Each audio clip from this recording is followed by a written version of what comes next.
If your team got guaranteed money, tell them call me. Whoop. Make me say, my. I done been around the world. Yeah, I was made for this. Player Performance with J.A. Cavalier. Welcome, everybody, to Player Performance College Football Week 9 edition. And man, oh man, this season go by fast. We'll be talking about college playoff contenders, and they'll be talking about the brackets here really soon. I am Gunz CFB. As always, I'm joined by my man, Coach Rick. What's going on, my friend? How you doing? It's another beautiful, it's Wednesday, but you'll probably see this on Thursday. So it's a beautiful Wednesday. It's a beautiful midweek day, beautiful midweek night, because we are actually watching college football as we do this. And as you mentioned, it's hard to believe, week 9 already. And, the college football playoff, it's coming. Some things are starting to shape up, but a lot's probably still going to change because there's a ton of games left. We'll talk about some good ones tonight, and there's some good ones coming in the future too. Yeah, absolutely. It's not as great as the slate was last week, but we still have some good rank versus rank matchup, especially in the SEC this week. I think the SEC is just going to be cooking all the way through the end of the year.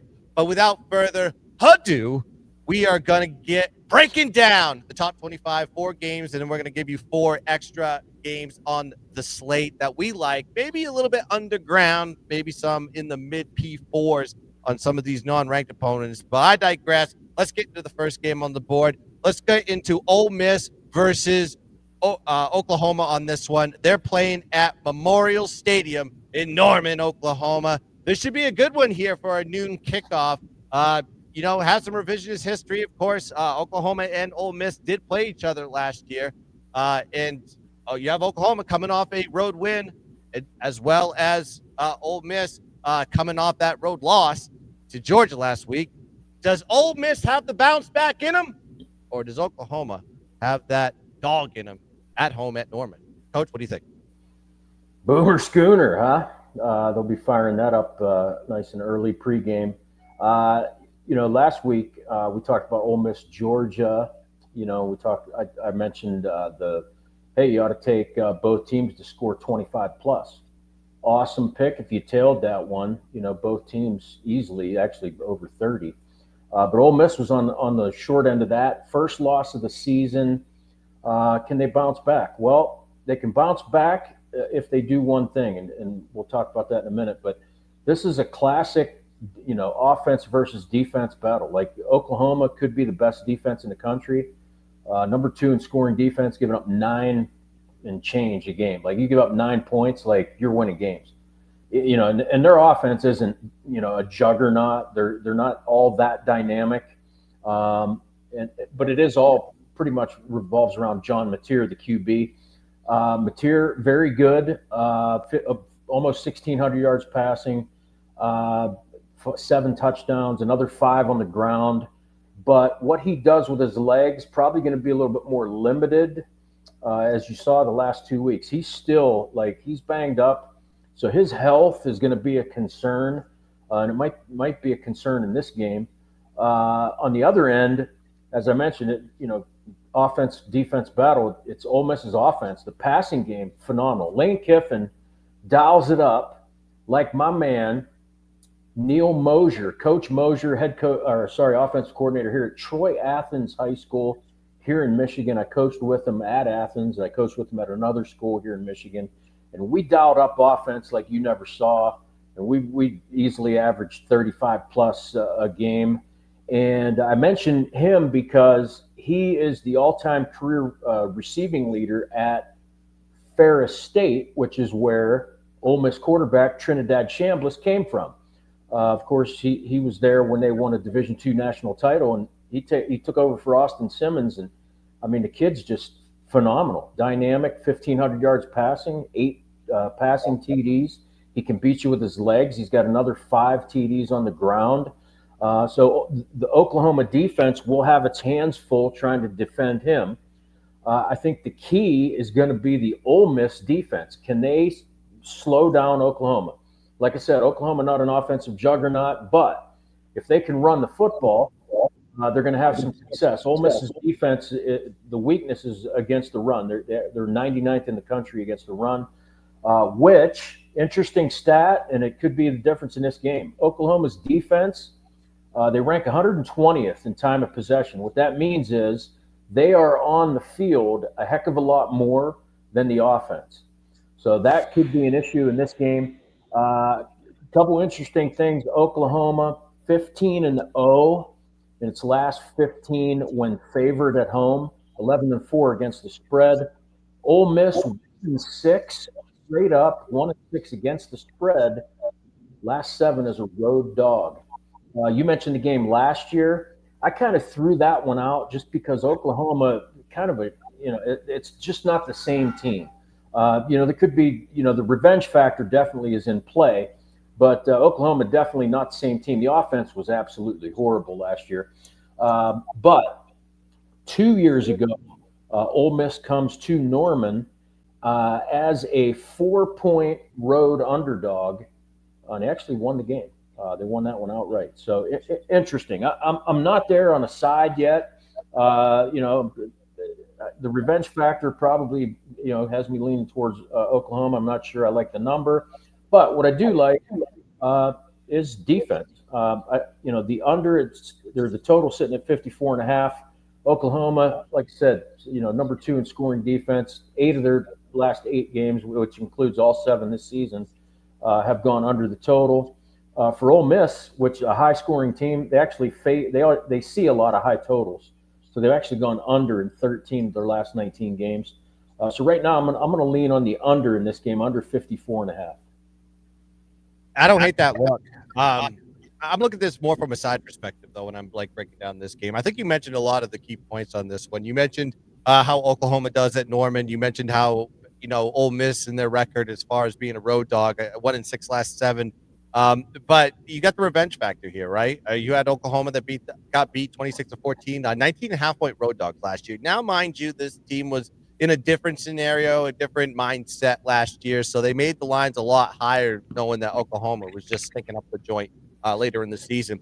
But you mentioned it, Oklahoma's defense is one of the best, if not the best, in the country currently statistically. 213 yards of total offense given up to opponents, 2.5 on the ground, 113 passing. They also have a 15.8% sack rate. So, that shows the success of the passing game. Basically, if they get to the quarterback and put pressures on them, make those quarterbacks make mistakes and not get wide open receivers, in a certain time frame. Only one team this season has put up more than 300 yards of total offense versus Oklahoma, and that was Texas. Texas did win that game on neutral field. When you look at Ole Miss, their offense is explosive. So I think this game is going to come down to 2 things. It's going to be that Oklahoma defense versus that Ole Miss offense. They put up 492 total offense, 37 points per game. But you look last week, they had their worst performance of the year on the road against Georgia. They put up 351 yards of total offense, which is 164 yards below their season average, and they were minus 159 net yards in that game. However, they did score. Coach said, they got over their points total last week, which is kind of crazy on that note. But you have Oklahoma that's just a great home team in this situation. They're coming back to Norman. They were a huge dog last year. The line has flipped and made them a favorite. I got it at minus 4.5. This will be an official play for me. You're seeing 5s and 5.5s as we're recording this show pop up on the board. I don't think this line is going anywhere near down. I think it's just going to continue to change as they're seeing like John Mateer practice. Maybe they're seeing he looks a lot better than he did last week. Who knows? It could be the offensive situation more than it is the defense. But I think it's an Oklahoma spot here all day long. So if I'm going to play this, I'm going to be taking Oklahoma minus 4.5. And a coach says it's going to be an under. And that kind of correlates, right? If you think it's an Oklahoma spot, I think it correlates to the under. If you're thinking Ole Miss, you better damn sure well know that Ole Miss will be scoring points in that game. But let's talk about the next game on the board. Another dandy in the SEC. We have Missouri going against Vanderbilt First Bank Stadium, Nashville, Tennessee, the home of every single bachelorette party known to man now. Then you got to look at the 3:30 p.m. East slate on Saturday. I don't know if there's going to be bachelorette parties there. I think it's going to be a rowdy crowd. But you have 2 6-1 teams, and then you have some revisionist history between these two teams, obviously, and you have Vandy kind of coming off a nice little win for themselves last week against LSU. I'll pass it to you, Coach. What do you think about this game, Missouri versus Vandy? Yeah, Dandy and Vandy, huh? Isn't this the same game as last week? You know, isn't it? Yeah, absolutely. LSU. LSU goes to Vanderbilt. Vanderbilt's a 2.5-point favorite.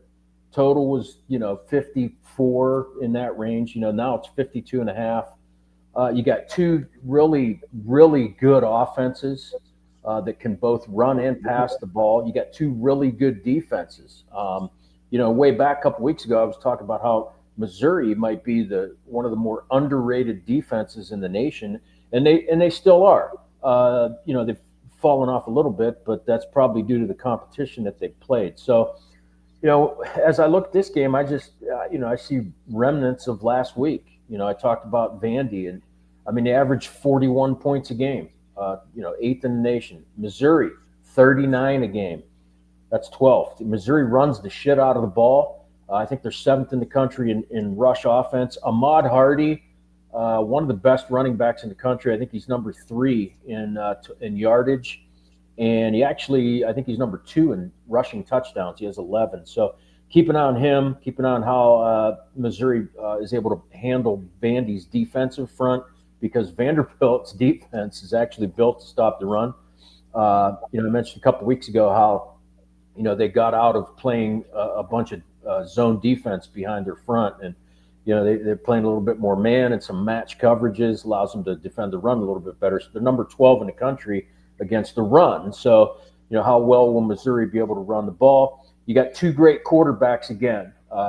Last game we talked about those two, Mateer and Chambliss. Now you got Bo Pribula, Central York, PA's finest, against Diego Pavia, who I just don't like betting against Diego Pavia, because he reminds me of, number one, he reminds me of myself, and then he reminds me of every great quarterback that I've ever coached. Like, they just got something in them, and they just figure out a way. They beat you. I don't care how big he is, how big his arm is. He just wins games. Pribula on the other side, like, that kid's a winner too, but he's been having some issues. I know he completes 72% of his passes. He can run if you let him, but he's thrown a pick. He's thrown at least one pick in 5 straight games. Over his last 2 games, 4 interceptions, and the 3 picks that he threw last week were that's the difference in the game there. These two teams both very good on third down. I was looking at this. I always look at third down conversions, because it's just it's something that, if you're a really good football team, like, you're good on third down, whether it's offense or defense. Second in the country, Vanderbilt, 55.7% they convert on third down on offense. Missouri, 5th in the country, 54% on third down. That prolongs drives, and of course that's what leads to Vandy scoring 41 and Missouri scoring 39. So how does that all work out, and how do I figure out what we're going to do as far as pick? So you're handicapping this game, and like I said, it just reminds me of last week. So right now, I'm not there yet, but right now I'm leaning towards Vanderbilt, either minus the 2.5 or the money line. Remember last week I had said the same thing. I'm leaning either way, one of them, I don't know. And Vanderbilt money line ended up on my card, and of course that cashed. I also like the over, 52.5. Last week it was 54.5. Both these offenses, again, I know the defenses are great, but both these teams can just score, and they've proven they can score on anybody. Vanderbilt 5-1 against the spread when they're playing a team that's ranked in the top 25 in scoring defense. And that's Missouri, another team like LSU last week, and they put up 31 points against LSU. Overall, Vanderbilt 7-1 straight up, 6-2 ATS in their last 8 games. 10-0 at home in their last 10 as a favorite. I like I said, I can't go against Diego Pavia, because he will find a way. Whatever happens, like, if that kid has the ball, I'm trusting him. So right now I'm leaning towards Vanderbilt, either minus the 2.5 for money line and the over 52.5. Yeah, I mean, it's tough to go against Vanderbilt right now, and I think that's kind of the direction that I'm going to be heading in here. You have another situation, and I think we're going to have probably a few more situations here with Vanderbilt being a favorite against a ranked opponent. They've shown that they were successful, and you said it, Coach. This feels like the same damn game that we saw last week, right? Yep. You have them as a favorite at home, going against a ranked opponent. Maybe not maybe a little bit of an overrated opponent in some cases. Coming off one loss, now you come into this situation on the road against Vandy, and Vandy just gets it done. Off that win versus LSU, both teams, you said it, run oriented. You can look at for both angles here. Missouri puts up 245 a game, 5.4 a carry. Vandy can put up yards too, 213 on the ground, 6.3 yards per carry, and I think that has a lot to do with. I think the difference though for Vandy is Vandy can do a little dual threat action, whereas Pribula, he can run a little bit per se, but it's not his first option. He doesn't go out there and make those big runs when he doesn't have to. The defenses, I think Missouri, if you look at the numbers, does have slight edge as far as that. 239 yards given up, 2.8 yards per carry, 54.4 pass completion rate, 11.3 sack rate. That'll be something that we have to watch in this game. And Vandy's defense is not no slouch either. You said it. They kind of changed some of their schemes around to kind of make themselves better against the run. They do overall have a 3.4 yards per carry rush given up to opponents, and they have an 8.8% sack rate. Last season, though, look at the numbers. Vandy was an 18.5-point dog to Missouri, and they just lost by 3 points. So, if you know anything about Diego Pavia, he remembers his losses more than his wins. And he's always ready in those situations to go out there and prove himself. Vandy has lost the last 5 versus Missouri in this one too. But if you go back to the history, year after year after year, Vandy is a double-digit dog. 7 straight times they've been a double-digit dog versus Missouri, and all of a sudden you're going to make them a favorite. Yeah. We're going to have to do it, man. And you actually look at that line, even though it was like -2.5 when I look at the money line in that game, because usually you'd see anywhere between -140, maybe even a high -130-ish, -150. So the books are even protecting themselves from people taking the money line on Vandy. So take the 2.5 right now. I think Vandy gets it done here. What a line swing from game A to game B. This is the stuff we look for. Give me Vanderbilt, the Commodores, and Diego Pavia. We call him Pissin' Pavia. That's what we're going to be calling him, and he's going to get it done on Saturday. All right, let's go to the next game. I'm wearing the half row. You don't know where we're going with this one. We have A&M going against LSU, and is there there's a cavalry looking to take Brian Kelly's head and put it on a spike because they're looking for their new head coach. It seems that way. It's not that he's not winning. It's just that he's not winning the big games, and he just isn't the fit there. That's what people are saying. I'm hearing out there. But I digress. We have a big game here, and he's got to prove himself against this A&M team, and he get him at Tiger Stadium in Baton Rouge, Louisiana at 7:30 p.m. on Saturday at night. I think they'll be singing neck more than once in this game. I'll pass it to you, Coach. What do you think about this game, A&M versus LSU? This is the one that I am most perplexed on. And I'm still diving into it. But, you mentioned Brian Kelly. Like, the guy's hired there to win national championships. And coming into this year, I still remember the quote. I read it somewhere. This is the best roster I've had at LSU since I've been here. So what – you lost 2 out of the last 3 games. You gave up 31 points to Vanderbilt. You gave up 24 to Ole Miss, which, that was probably okay considering how good Ole Miss is. But you're not going to get it done. I'm sorry, but you're not making the SEC title game. And, one more loss, kiss the playoff goodbye. Really, I don't – if there's a bunch of 2-loss teams in the SEC, I'd take a pass on LSU. They just underachieved all season. That said, this is a rivalry game. If you don't know, like LSU and Louisiana borders Texas, like this is a huge game that has been played for years, and they've played some doozies. The overtime rules got changed because of Texas A&M LSU, I don't know, 6, 8, 10 years ago whenever it was the 74-72 game that went into 85 zillion overtimes. But anyway, coming into this season, really, it's an LSU defense that is good. I think they've regressed a little bit because we'll talk about they give up 14 points a game. Well, that's awesome, but the last 3 games, if you dive in a little deeper, they've given up an average of over 200 yards rushing per game. It's 200.7 if you want the exact number. You give up 200 yards rushing, I don't care what level you're at. Like when I give up 200 yards rushing in a high school game, like we were getting our ass kicked. So that's not good against Texas A&M because they run the shit out of the ball. They throw it too, but they've got 2 really good running backs, a kid named Le'Veon Moss and Reuben Owens. Both of them right around 400 yards rushing.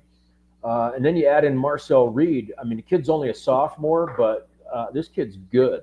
Almost 1,800 yards passing already, 15 TDs. He's only thrown 1 interception, which is phenomenal for a young QB to not dick around with the football and let the other team get it. So you have a Texas A&M offense that has scored 31 points or more in 6 of its 7 games. If you remember way back to when we did the conference preview, Texas A&M was the highest scoring team in SEC play last year. So this offense is for real. So again, I think you have an offense that's really, really good against a defense that we thought was really good, but maybe it's not. I'm not sure. We'll see. That all said, Texas A&M last year they were a 1.5 point favorite at home, right? Now you see them at 2.5 on the road. They've only ever been favored at Death Valley once in the last decade. And here's some Coach Rick trivia for you. How about this? Texas A&M goes to Death Valley. They play LSU as a favorite. They lose the game 27-24, and the 2 quarterbacks were, for Texas A&M, Zach Calzada. Yep. Yeah.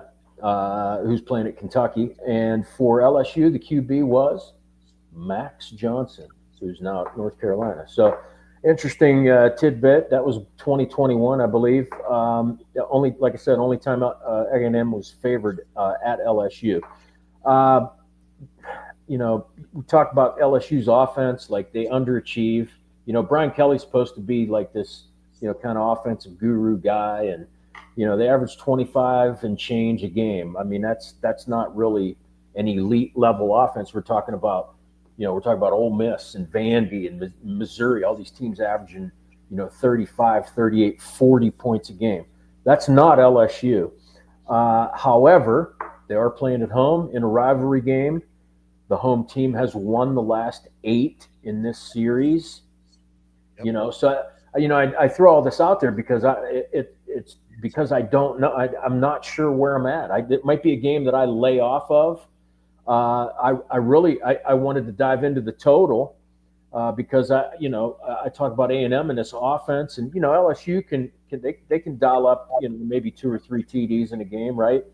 However, this total opened at 53.5. It's down 5 points.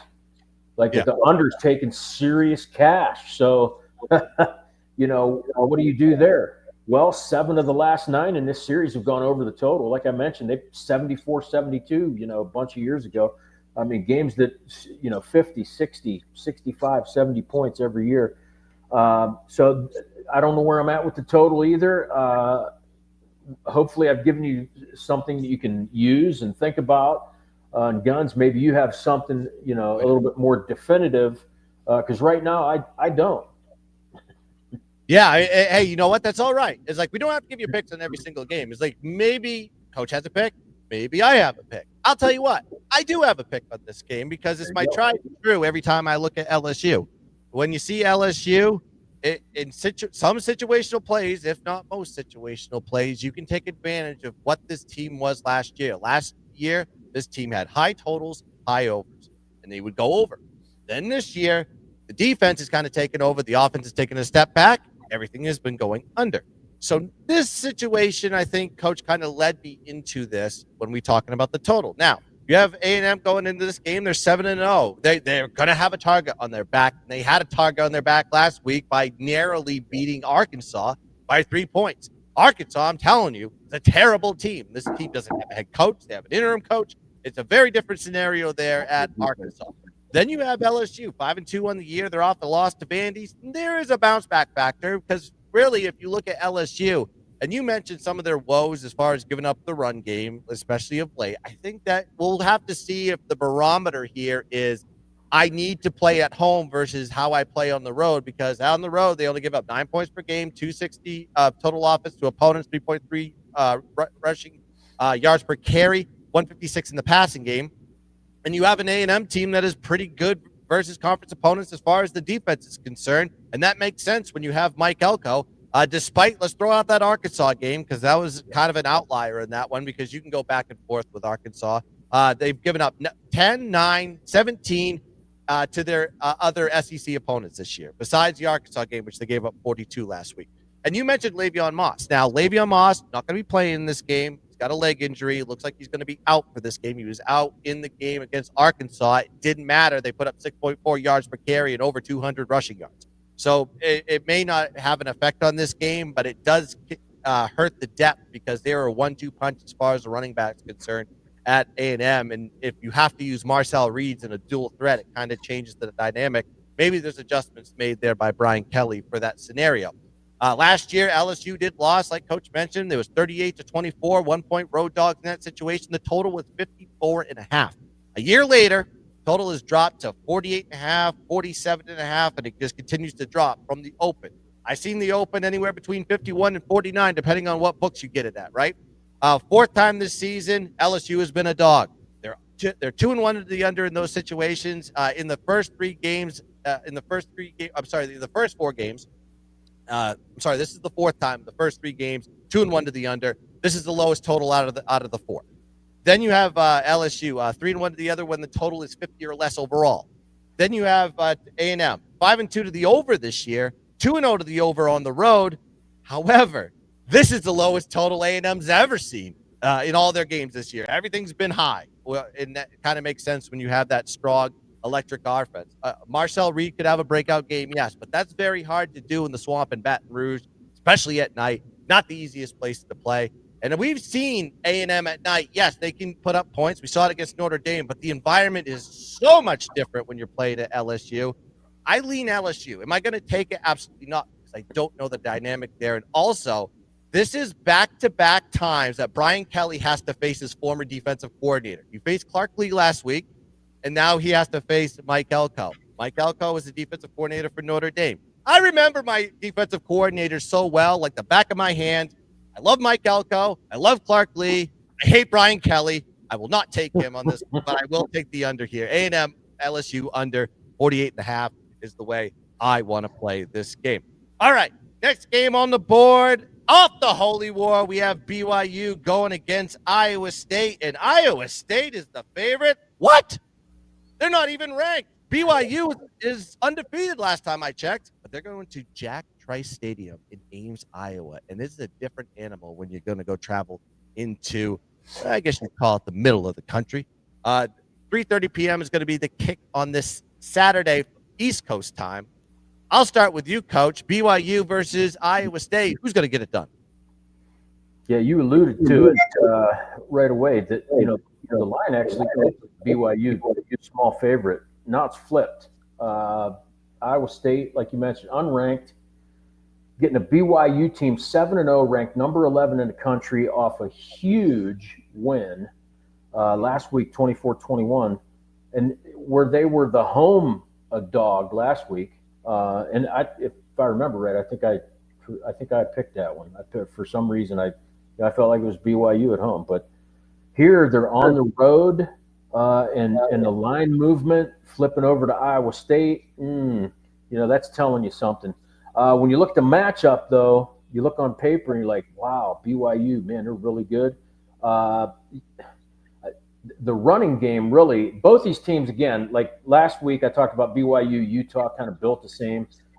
That's kind of similar this week too. Iowa State, Matt Campbell. I mean, they're all about defense and running the football. Iowa State gives up 19 points a game. They run the shit out of the ball. They have the more experienced quarterback in Rocco Becht. So you're looking for an advantage. There's one. However, Backmeyer, I love that dude. He's only going to get better. The running game for BYU, if BYU is going to pull this one out, that's going to be the difference. They run for well over 230 a game, and they're 12th in the country in time of possession. If they're able to control the ball like that against Iowa State, that could be a factor. BYU's won their last 9 in a row. They're 8-1 straight up in their last 9 road games. So they're not going to fear going into Jack Trice Stadium and trying to get a win. However, like I said, it's hard to look past the line movement here, flipping from BYU to Iowa State. That said, I'm going to lean towards Iowa State, but I think the better play is probably the total. I think it opened 49.5. Maybe you saw 50 somewhere. Down to 48.5, most books right now. Both these teams are outstanding. BYU only gives up 15 points a game. And this is going to be a game very similar to BYU-Utah, where they just smack each other in the mouth. And, the last one standing is going to be the winner. But I think you get a total under 48.5. All right, I've had it with these BYU. I have had it with BYU. Had it with BYU. And you took BYU, that's fine last week. I took Utah, all right? And I went and looked at the box score after the game because I could not understand why the books graded Utah so high against BYU, especially when they're playing at home in the Holy War. Well, I'm going to give you the reason why. You look at the last week's win. BYU lost the yardage battle by 103 yards to Utah. They had a +2 turnover ratio in that game, which led to 7 points off turnovers for BYU. Not necessarily the reason why. Here's the reason why. Utah went for it on 4th down in BYU's territory 3 times. How many points did they come up with? This many. 0.0. In a close game, didn't even want to kick a field goal in that game. They wanted to convert and try to score touchdowns. That is a stupid rivalry mentality that just drives me nuts with coaches, that they feel like they don't have to win. They need to thump your ass. Go get the win. And then you have BYU showed struggles stopping a good offense last 2 weeks. You go look at the numbers on this one. BYU's defense gave up 383 yards of total offense to Arizona. Last time I checked, Arizona, okay team. Then you have BYU gave up 470 yards of total offense to Utah, including 226 on the ground, 6.1 yards per carry. If you're running like that in 900 games, you're going to win 898 of them, except for the Holy War, apparently. But you got to look at Iowa State, great offense. This is what you mentioned, Rocco Becht. You met the seniority of that offensive line that's really given the protection, the weapons that they have on that one. That is their bread and butter with Campbell's offense. 439 yards of total offense last 4 weeks, and have a good balanced run versus pass. So if they want to run the ball, they can run the ball. If they want to pass the ball, Rocco Becht will pass the ball. And then you have the scenario that we love to take here. Unranked home favorite versus a ranked road dog. That is a very high indicator that you got to look for in a lot of these situations. And as long as you can get it below the 3, I'm starting to see 3.5s pop up on the board now. You can find 2.5s out there with a little bit of juice. I suggest you take that, even though maybe if you want to take a 3, I'm not going to tell you not to take a 3 because college football lines are like loose slots. You can just kind of, sometimes it doesn't matter where you take the pull. It could be a 3.5, and it's a lot looser. It's not as sharp as the NFL. But I just think this is a perfect Iowa State spot. I am going to be fading BYU till I'm broke, okay? Till I'm broke. I hate this team. I think they're overvalued in the market, and the books agree with me. They're making unranked teams favorites against them. So I'm going to be taking Iowa State here, -2.5, until they lose everything they got. I cannot stand this team. All right. We broke down the top 25. Now we're going to get in the nitty-gritty, the dirty of the dirty, the illest of the ill. And we're going to break down some of the games that we like. And, of course, what does Coach bring to the table? He is such a good man. He loves the Service Academy just like I do. FAU going to go play in Annapolis. just up the road from Gunz Studio, maybe about an hour and a half away. I could probably go watch this game, but this is going to be an electric, maybe high-scoring game. But I'll let Coach tell you what he likes in this game. Love me some Navy. We talk about it a lot.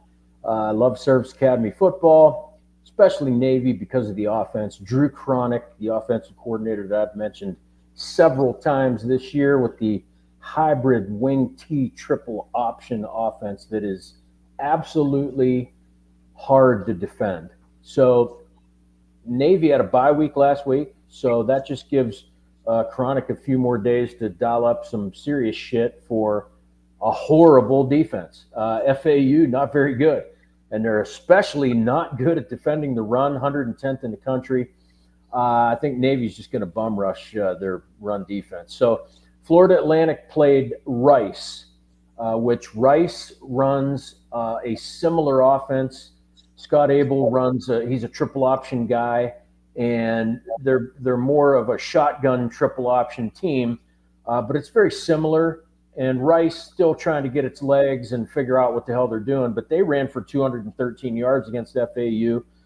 Memphis, which is a top 15, top 20 rushing team in the country, they ran for 291 on FAU. And then the sister school, FIU, Florida International, which also runs for 200 a game, they ran for 224 on FAU. So they give up a ton of rushing yards. More importantly, they give up a ton of points. 128th in the country. FAU gives up 35.4 points a game. It's actually amazing that they've actually won some football games. Navy is outstanding on third down, and when you're a triple option team, a running football team that has the number one rush offense in the country, 305 yards a game, you have to make third downs. And Navy is fifth in the country on third downs, 53.6%. They convert. When you convert, you keep drives alive, and you end up scoring a ton of points, which I think they do this Saturday. Florida Atlantic has been a double-digit underdog 3 times already this season. They are 0-3 against the spread. Dial it up. Navy minus 15.5. That number started, under the 2-touchdown deal. It's already up to 15.5. I mean, I'll take it. I can keep taking it. I'm with you. I completely agree with that one. I told Coach before the show, I was going to use this one as my free play. I go, you know what? He's going to want to take this one. I'm going to leave that off my card. I got to go play with something else. And this is the game that I decided to play with here. And it is the big brother versus little brother matchup here at Spartan Stadium, East Lansing. 7:30 p.m. is going to be kicked. Night game in East Lansing. And you got Michigan coming off a big win in the Big House, right? It was a revenge game. I thought it would be a lot more high scoring, but it wasn't. 24-7 domination there, plus 168 net yards for Michigan. Maybe Michigan is on the up and up. Michigan State, definitely not on the up and up. 4 straight losses, including that road loss to Indiana. They are 3-4 on the year. Then you have Michigan State. What do they love to do? They love to give up points. You talk about teams that give up points. Here's who they've given up in the last 4 games. 45, 38, 38, 38, last 4 games. They've given up a ton of points. And, of course, this Michigan team ready for a breakout scoring game. We've seen a few instances where they've gotten big points, but not against conference opponents. They've faced some good defenses so far in this spot. So if you look at the defenses they faced, not too shabby. They still average 23 points per game versus conference opponents this year. Then you have Michigan has won and covered the last 3 meetings versus Michigan State. They've put up these numbers, 49, 33, 44 in the last 3 trips to East Lansing, regardless of how good or bad the team is. And they've had some good teams in the past. I get that, at least the last 6 years. But every time they go to East Lansing, they score points. Last season, the total was 39. And now the total is up to 48, 48.5, and I'm seeing 47.5 if you shop around. As we're recording the show, the spread was 3.5. Now you're seeing Michigan as a double-digit favorite on the road. I mean, Kai indicator is probably a Michigan spot as well, but I think the total has validity. You have Michigan State that is 5-2 to the over in their last 7 games, in their 7 games this year, and this matchup is 3-1 to the over in their last 4 matchups. So the books are expecting points. The line is expecting points, and I expect points on this one. And I found a 47.5 out there. Thank by God to get over that key number 48. Give me Michigan State. Oh, for the total 47.5. Nice. Gotta take it. Gotta love it. I think I've been taking way too many Michigan overs, and they've just been killing me on that one. But let's go to the next game here. UMass, Central Michigan. Central Michigan. I've been very fond of this team in the MAC, and I actually coined the phrase. The new conference is called the GAC. It's called the Gunz Athletic Conference because I've been dominating the MAC, but it's not my pick. It is the guy to the, I guess it would be the right of me. If you're watching this on screen, maybe the left. I don't know. It's hard to mirror here. I digress. Coach, tell them what you're on for this game. Well, I'll tell you that it's possible that Coach Rick could be at the Michigan State tailgate this weekend. Just saying. Possible. Could be. We'll see. I will definitely not be in Mount Pleasant, where Central Michigan will host UMass, which they're a mess. Like UMass, just this. We talk about worst teams in the country, and I'm saying, oh, this team could be the worst. This team could be the worst. I watched film of UMass. Man, they're bad. Like, this is a bad football team. And they're going to go play a Central Michigan team that I think they're on the rise. They're on the up. Matt Drinkle, if you don't know who he is, head coach, came from Army. He's an O-line guy. He actually never played O-line. He was a receiver when he was in high school and college. But O-line, offensive coordinator type, kind of that Army mindset, control the football, run it, play great defense. And that's what they're doing at Central right now. On the other end, UMass, like, they're not doing much of anything. They're 0-7, and check out some of these numbers. So they're dead last in the FBS in scoring, 11.3 points a game. If you can't score 2 touchdowns a game, like, you got problems. Like, you're going 0-12. Like, you're going 0-12. 118th ranked pass offense, 135th ranked run offense, 76 rushing yards a game. There's high school teams around here with 3 guys that average 76 rushing yards a game. So that's I'm comparing high school and college, but still, there's probably college teams that have 2 guys with 75 yards of rushing per game. 116th in time of possession. That's because they're 133rd third down conversions. Like, they just don't possess the football. And if you don't possess the ball, you can't score, which means their defense is on the field all the time, and, they give up a ton of points. However, where I'm going is here. So UMass played Temple earlier this season. UMass scored 10 points. They played Iowa, 7. Missouri, they scored 6. I mean, these are pretty good football teams, obviously, and they scored 6. Then they go to the MAC. They're playing Western Michigan. Western's decent defense. They scored 3 points against the Broncos. And then they played Kent State, who I mentioned weeks back, there might be one of the worst teams in the country. Well, UMass only managed to score 6 points against Kent State last week. And you can thank my guy, Pete Lembo. He's the head coach at Buffalo. I've got a tight end that's playing there. And Pete Lembo is a great coach. However, he probably put his foot up every single ass of his players last week because they gave up 21 points to UMass. We will thank them, and I'll tell you why in a minute, but we'll thank Buffalo for allowing 21 points. Because now UMass is a little bit overvalued in their team total. So first, let me explain how Buffalo gave up 21 points to UMass. Basically 3 plays. They gave up a 27-yard touchdown pass and then 2 different plays. They just had 2 breakdowns. That's it. 90-yard touchdown run and a 77-yard touchdown pass. How bad is UMass? Well, A.J. Hairston's a quarterback, and he's awful. He went 6 for 14. He had 119 yards. Take away the touchdown. Actually, take away the 2 touchdowns. Guess how many yards passing he had? 15. 15. That's it. The running back, I think his name's Hood. Brent something Hood. 100-plus yards rushing. As a team, they were 180-some yards rushing. But if you take away his 90-yard touchdown run, they ran for 97 yards. So bottom line is UMass is a bad football team going up against a pretty good Central Michigan defense that's playing at home. And because of last week, UMass's team total was 14 and a half. 14 and a half.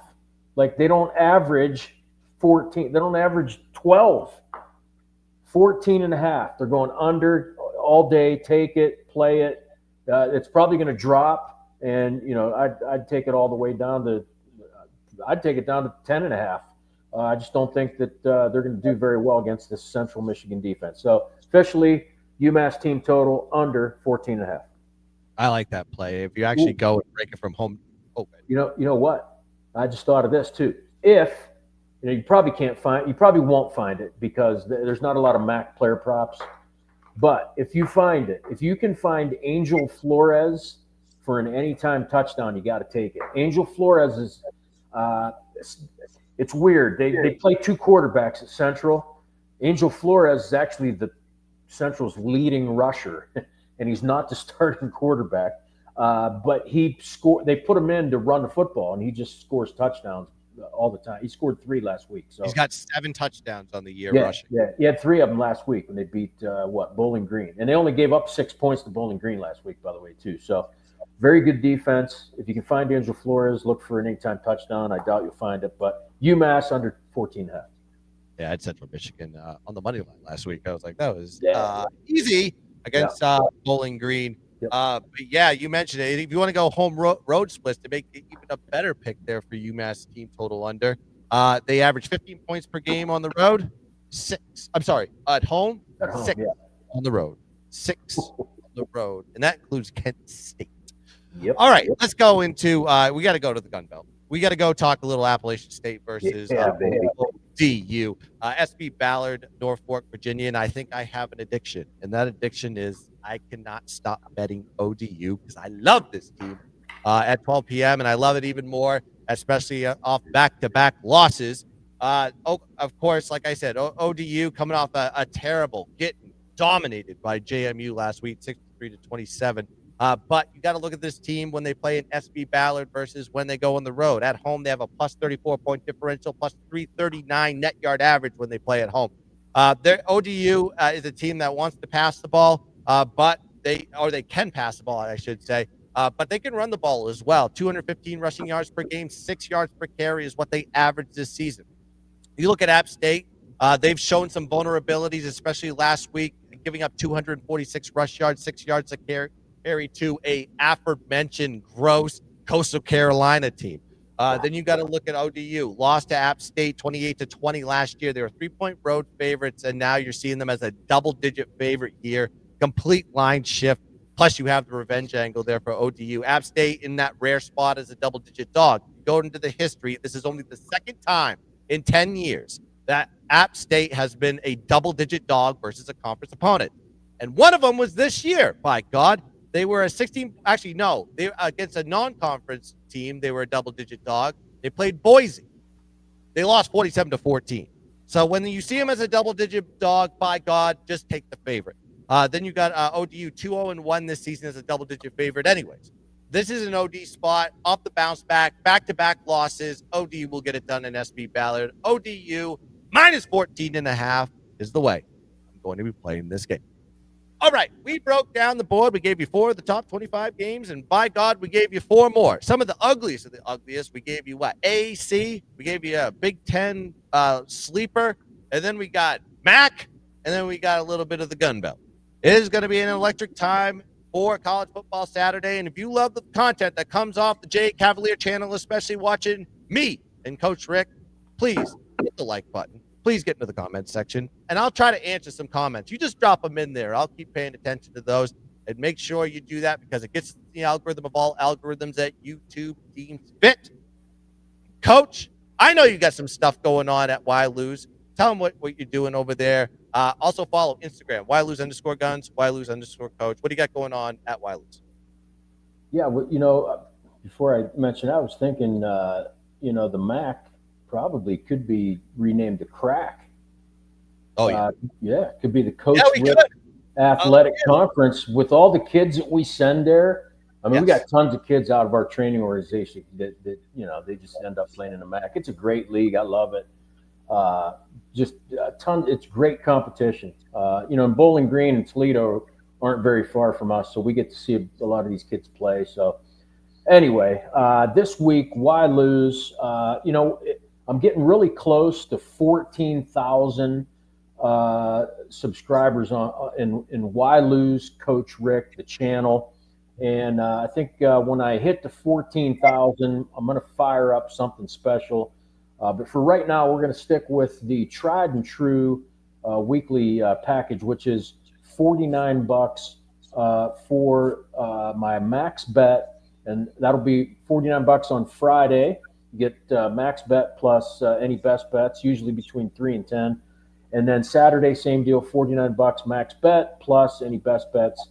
That'll be the deal until we hit 14,000. Once we hit that, I'll come up with something a little bit more enticing. There you go.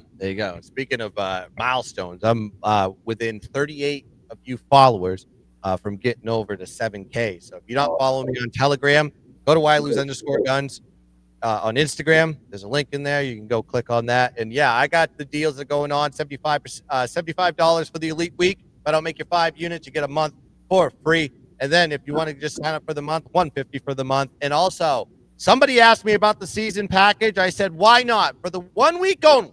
1 week only, I'm going to give you my entire elite football season. That is NFL, that is college, that is every max bet, that is every single play that I will be giving out to anybody throughout the entire football season in college football and NFL for $2.99. That's right, and it's gonna end Saturday. So sign up today. It's the last time I'm going to give it away at this price. So go check it out on my Telegram, and then just follow me on Instagram. @Gunz. Okay, we did it, baby. That's it for the Week 9 College Football Edition. I am Gunz Fix. That is Coach Rick. Let's cash some tickets. Let's dominate the board. And as always, Coach. Giddy up. And let's keep dancing. Bye-bye. Cut my life into pieces. This is my